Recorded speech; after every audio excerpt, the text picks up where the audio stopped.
তো এই দুটি বিষয়ের উপরে ভিত্তি করে কম্পিউটারকে ভাগ করা হয়। তো এক হলো প্রযুক্তিগত শ্রেণীবিভাগ আর দ্বিতীয় হলো আকৃতি ও কর্মদক্ষতাগত শ্রেণীবিভাগ।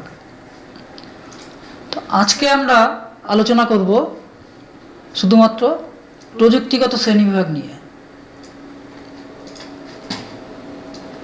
তো এবার আমরা দেখে নিই যে এই প্রযুক্তিগত শ্রেণীবিভাগগুলি কি কি। প্রথমেই যে ভাগটা করা হয়েছে তার নাম হলো অ্যানালগ কম্পিউটার। আর একটা ভাগ একটু বলে রাখি, তাহলে আমাদের আলোচনা করতে সুবিধা হবে, সেটা হলো ডিজিটাল কম্পিউটার। তো এই অ্যানালগ আর ডিজিটাল এই যে দুটো শব্দ, এই শব্দ দুটো তোমরা আগে কম বেশি শুনে থাকতে পারো। তো মূলত এই শব্দ দুটো এসেছে ইলেকট্রনিক্স জগৎ থেকে। তো অ্যানালগ সিগন্যাল আর ডিজিটাল সিগন্যাল এই দুটো শব্দ খুব প্রচলিত। আমরা যখন বাড়িতে বিদ্যুৎ ব্যবহার করি তখন এই যে বিদ্যুতের তারের ভেতর থেকে যে বিদ্যুৎটা এসে পৌঁছাচ্ছে আমাদের বাড়িতে বা বিভিন্ন জায়গাতে কলকারখানায়, তো এই সিগন্যালটাই হলো অ্যানালগ সিগন্যাল। আর ডিজিটাল সিগন্যাল তাহলে কি? ডিজিটাল সিগন্যাল হলো, এটা যদি আমরা উদাহরণ দিই তাহলে খুব সহজেই তোমরা বুঝতে পারবে। যেমন আমরা বাড়িতে টিভি ব্যবহার করি রিমোটের সাহায্যে। তো টিভির যদি ভলিউম বাড়াতে বা কমাতে হয় তখন আমরা কি করি? রিমোটের একটা সুইচ তাকে ক্রমাগত অফ আর অন করতে থাকি। তো একটা সুইচকেই আমরা অফ করছি অন করছি, অফ করছি অন করছি, তাহলে দেখছি ভলিউম বাড়ছে। বা আরেকটা সুইচ আছে, সেটা ব্যবহার করলে একই রকমভাবে ভলিউম কমে যায়। তো এটাকে আমরা ডিজিটাল সিগন্যালের সঙ্গে তুলনা করতে পারি। তো এখন আরেকটু বিস্তারিত বলে দিই ডিজিটাল সিগন্যাল নিয়ে। ডিজিটাল শব্দটা কোথা থেকে আসলো? ডিজিট বলে একটা শব্দ আছে, যেটা ইংরেজি শব্দ, যার বাংলা হলো অঙ্ক। তো এই ডিজিট থেকেই ডিজিটাল শব্দটা এসছে। ডিজিট, যেমন আমরা ম্যাথমেটিক্স করার সময় 0, 1, 2, 3, 4, 5, 6, 7, 8, 9 যে অঙ্কগুলো ব্যবহার করি এগুলোকেই ডিজিট বলা হয়। এইগুলো ছাড়া আরও অনেক রকম ডিজিট আছে। তো কম্পিউটারের ক্ষেত্রে বিশেষ করে আমরা যে ডিজিটাল ইলেকট্রনিক্স বলছি, এই ডিজিটাল ইলেকট্রনিক্সের ক্ষেত্রে এই 0 আর 1 এই দুটোই কাজে লাগে।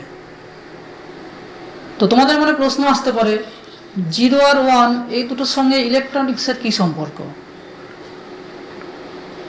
0 আর 1 ডাইরেক্টলি কোনো কাজে লাগে না, কিন্তু এই দুটো দিয়ে, এই দুটো ডিজিট দিয়ে কোনো কিছুকে তুলনা করা হয়।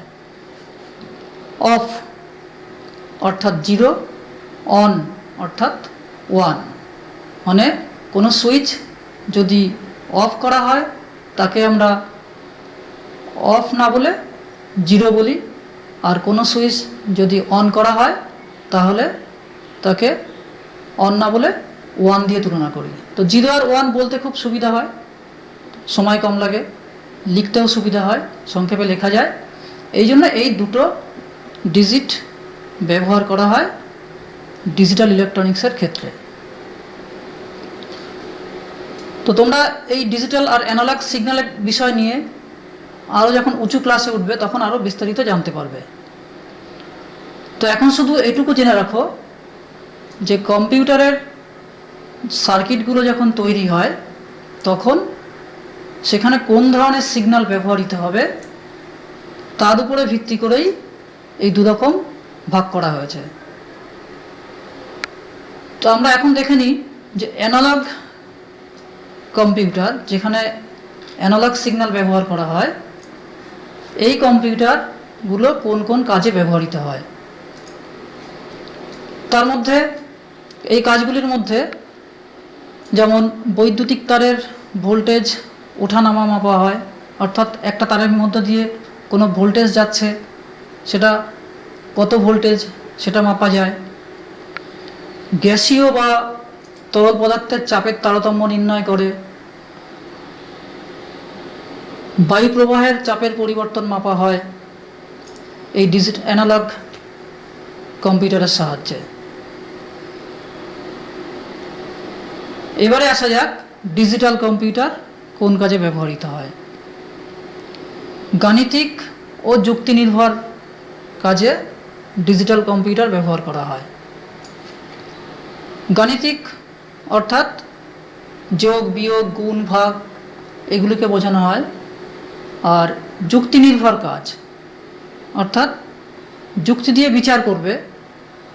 যদি আমরা কম্পিউটারকে দুটো সংখ্যা প্রদান করি বা ইনপুট দিই, তার মধ্যে কোনটি ছোট বা কোনটি বড় বা দুটি সমান কিনা বা দুটি অসমান কিনা, এইগুলো বিচার করে আমাদেরকে কম্পিউটার ফলাফল জানায়।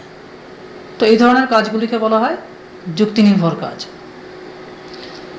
এছাড়া বিজ্ঞান ভিত্তিক ও ব্যবসায়িক কাজের জন্য এই ডিজিটাল কম্পিউটার ব্যবহার করা হয়। পরবর্তী যে ভাগটা আছে সেটা হলো হাইব্রিড কম্পিউটার। হাইব্রিড অর্থাৎ সংমিশ্রণ। তো একটু আগে আমরা যে দুটো প্রযুক্তির কথা বললাম, একটা হলো অ্যানালগ প্রযুক্তি আর একটা হলো ডিজিটাল প্রযুক্তি। এই অ্যানালগ আর ডিজিটাল এই দুটি প্রযুক্তির সংমিশ্রণে যে কম্পিউটার তৈরি হয় তাদেরকে বলা হয় হাইব্রিড কম্পিউটার। তো এখানে কি হয়, এই হাইব্রিড কম্পিউটারগুলোতে দু ধরনের কাজ করে।